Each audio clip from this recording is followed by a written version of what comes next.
मानवाधिकार का दिवस हम हर साल 10 दिसंबर को मनाते हैं और आज 9 दिसंबर पूर्व संध्या पर हम यहाँ संगोष्ठी कर रहे हैं, अपने विचारों को व्यक्त कर रहे हैं।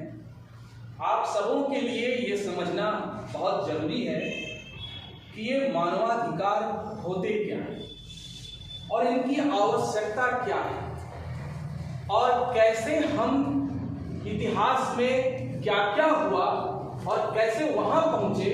जैसे आज हम कह सकते हैं अपने अधिकारों के प्रति जागृत हैं और हमें संविधान से भी वो अधिकार मिले हुए हैं जो कि एक ह्यूमन होने के नाते, एक ह्यूमन क्रिएचर होने के नाते हमें हमारी जिंदगी को आगे बढ़ाने के लिए, हमारी सर्व प्रगति के लिए अत्यंत आवश्यक है।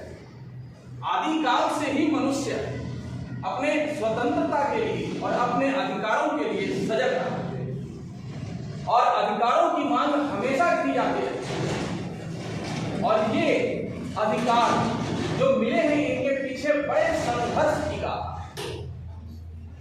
युद्ध की विभीषिका हमेशा विनाश का कारण तो बनती है, लेकिन बड़े बड़े युद्ध के गर्त में ही कुछ ऐसे मोती छिपे होते हैं जो मानवता के लिए अत्यंत हितकारी साबित होते हैं। जब महाभारत का युद्ध होने को था तो उस समय श्री कृष्ण ने अर्जुन को जो संदेश दिया वो गीता ग्रंथ, महाग्रंथ के रूप में पूरी दुनिया का आज तक आध्यात्मिक मार्गदर्शन करता है। सेकेंड वर्ल्ड वॉर एक ऐसा भयानक युद्ध जिसमें पहली बार ऐसे शस्त्रों का प्रयोग हुआ, पहली बार ऐसे विध्वंसक चीजों का प्रयोग हुआ जिसने पूरी मानवता को खतरे में डाल दिया।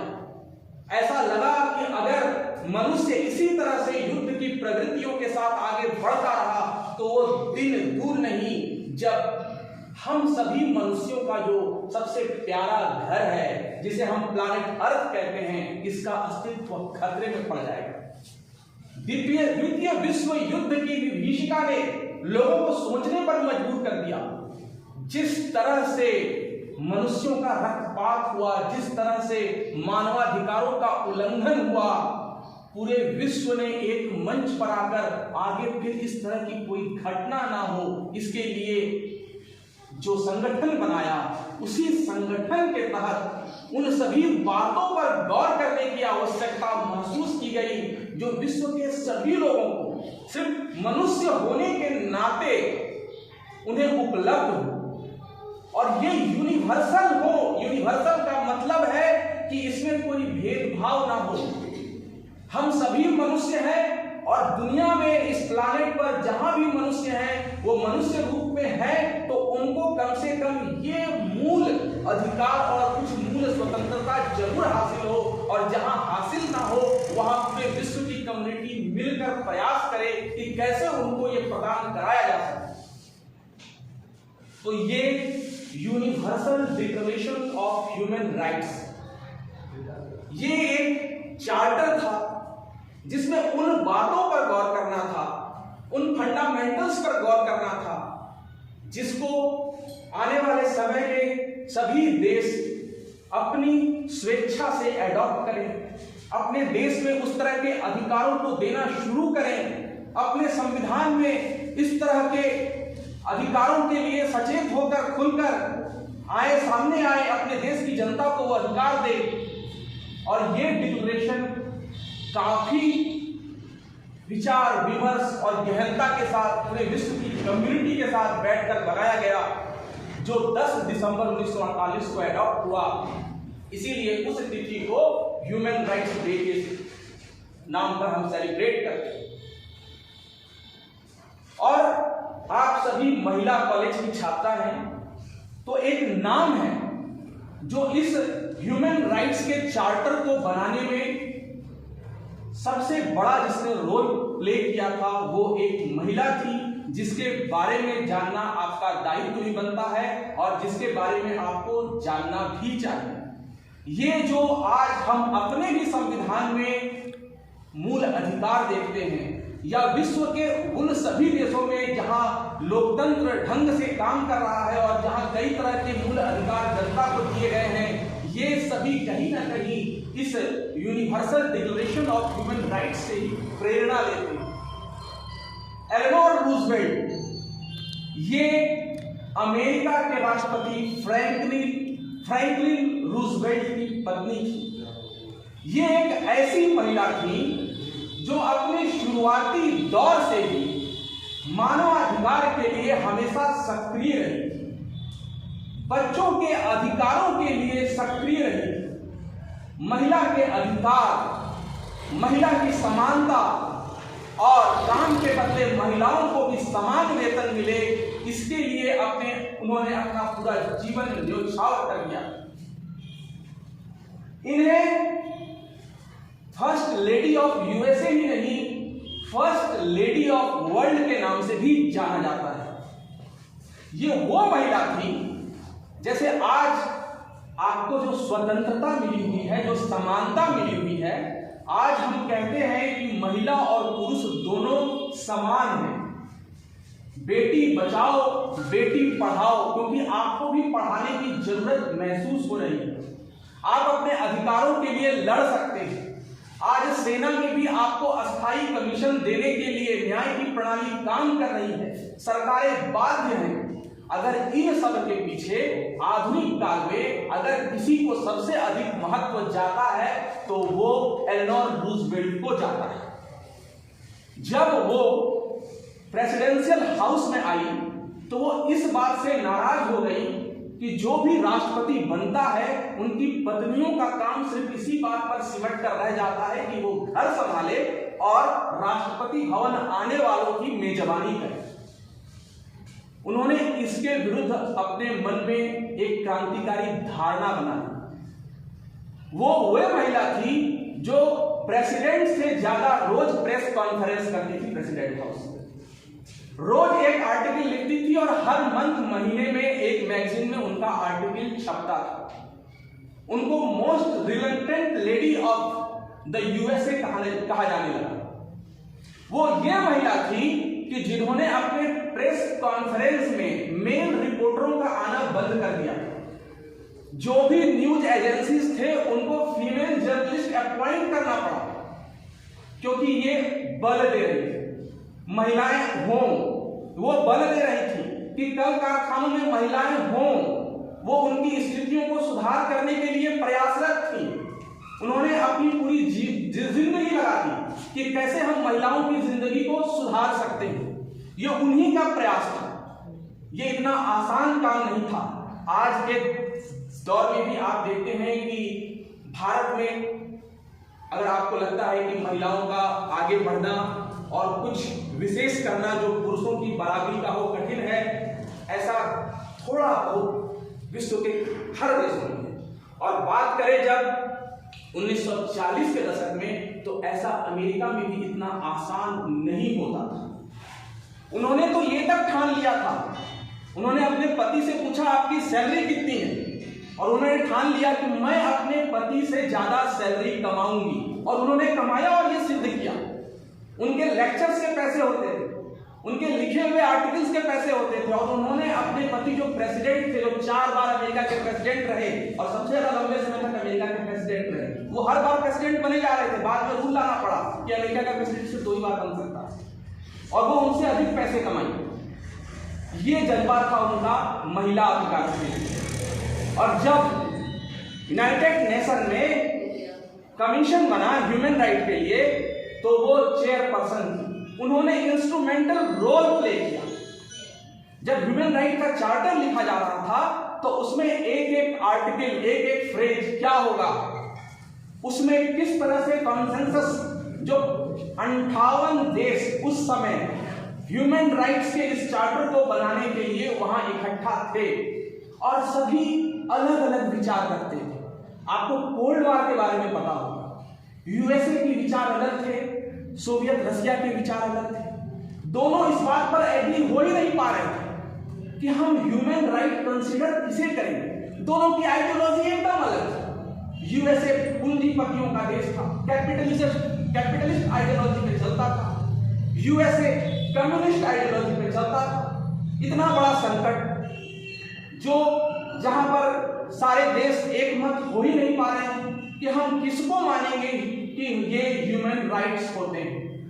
अमेरिका उन सभी जो universal declaration of human rights में जो आर्टिकल्स आज दिखते हैं, जो सोशल सिक्योरिटी का वादा करते हैं, जो ये वादा करते हैं कि अगर किसी के पास खाने को नहीं होगा तो सरकार का कर्तव्य है उसके खाने का इंतजाम करना, अगर किसी के पास इलाज के लिए दवा नहीं होगी तो सरकार का काम है उसके लिए दवा का इंतजाम करना, सरकार का काम है फ्री में एजुकेशन देना। तो एक कैपिटलिस्ट कंट्री में इस तरह के कम्युनिस्ट विचार वाले राइट्स को एडॉप्ट करना बहुत ही मुश्किल है। अलग अलग समस्याएं थी, लेकिन इसके बीच अपनी डिप्लोमेसी से इतने बड़े डिस्प्यूट को मैनेज करना, और वो सिर्फ एक महिला कर रही थी, एलेनोर रूजवेल्ट। और यहां तक कि जब उस पर वोटिंग हुई तो सबसे बड़ी समस्या होती है कि कोई प्रस्ताव, इतना बड़ा यूनाइटेड नेशन का प्रस्ताव अगर पास हो रहा है और अगर उसकी वोटिंग हो रही है और अगर एक भी वोटिंग खिलाफ में हो गई तो उसे यूनिवर्सल हम कैसे मानेंगे, कैसे विश्व के सामने उसे प्रस्तुत करेंगे। एक भी अपोजिट वोटिंग नहीं हुई, 8 लोग गायब रहे, 2 लोग उपस्थित रहे, ना तो उन्होंने वोट किया, ना तो पक्ष में गए ना तो विपक्ष में गए।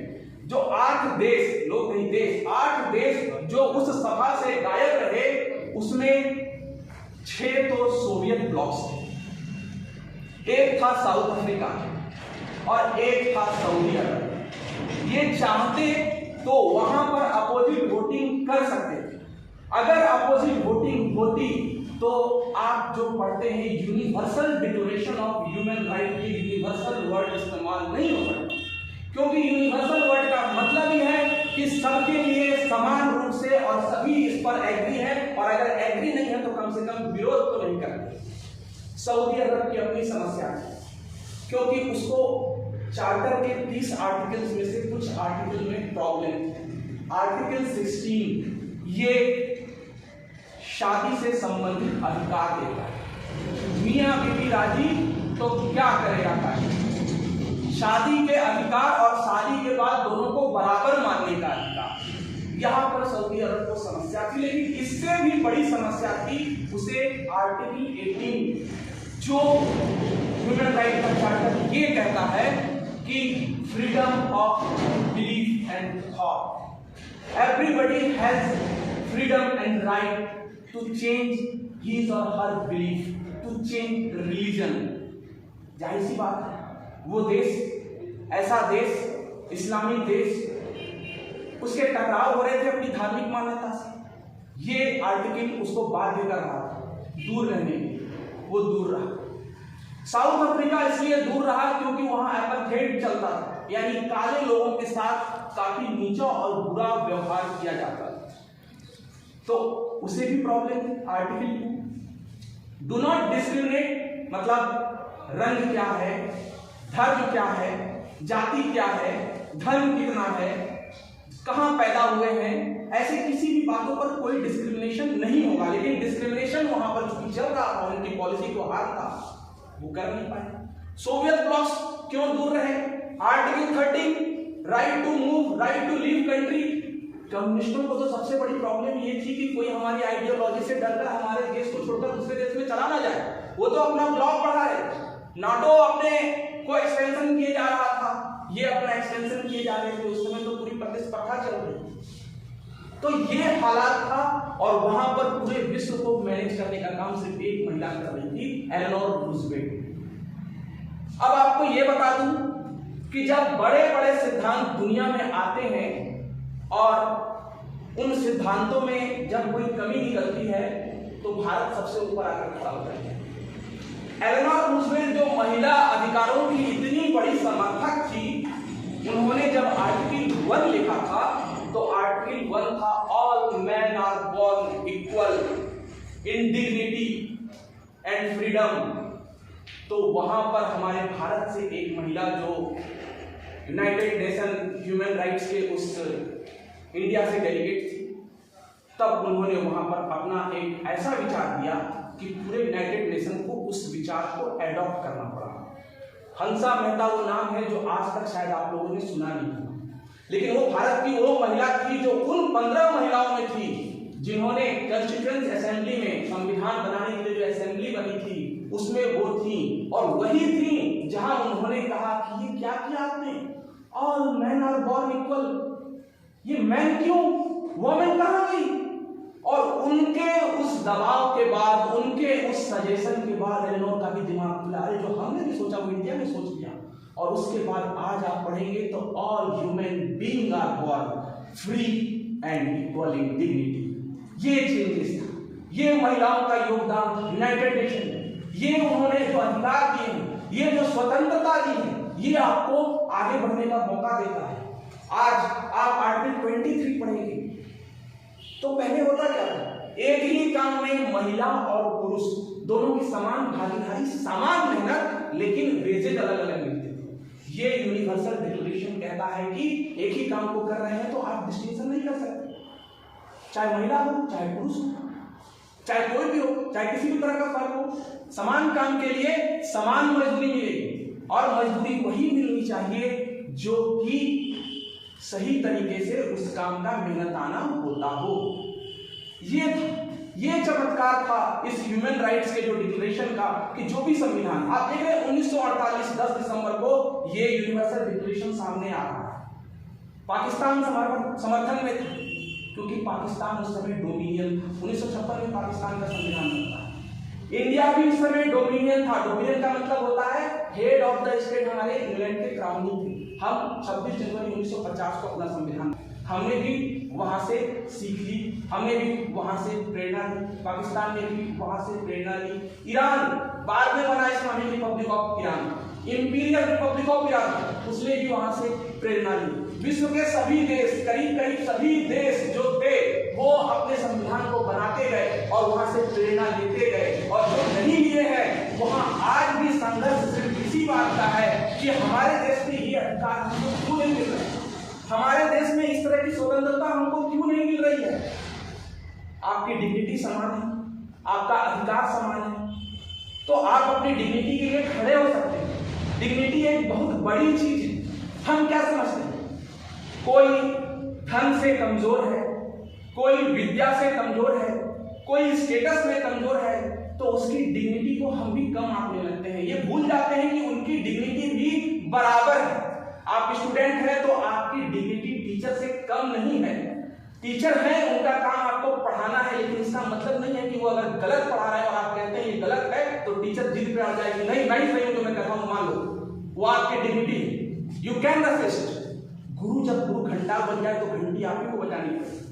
आप कहीं भी हैं, किसी भी स्तर पर हैं, आपके जो अधिकार है उसके लिए आपको जागृत होना पड़ेगा। आज विश्व में जो इतने आंदोलन हो रहे हैं वो इसीलिए हो रहे हैं क्योंकि आंदोलन करने की स्वतंत्रता है, राइट टू असेंबली है, right to freedom of speech है, एक्सप्रेशन है, आपके विचार है। विचार सिर्फ बोल के व्यक्त नहीं किए जाते हैं, विचार व्यक्त करने के लिए आप लिख सकते हैं, कला का माध्यम है, पेंटिंग का माध्यम है, कविता है।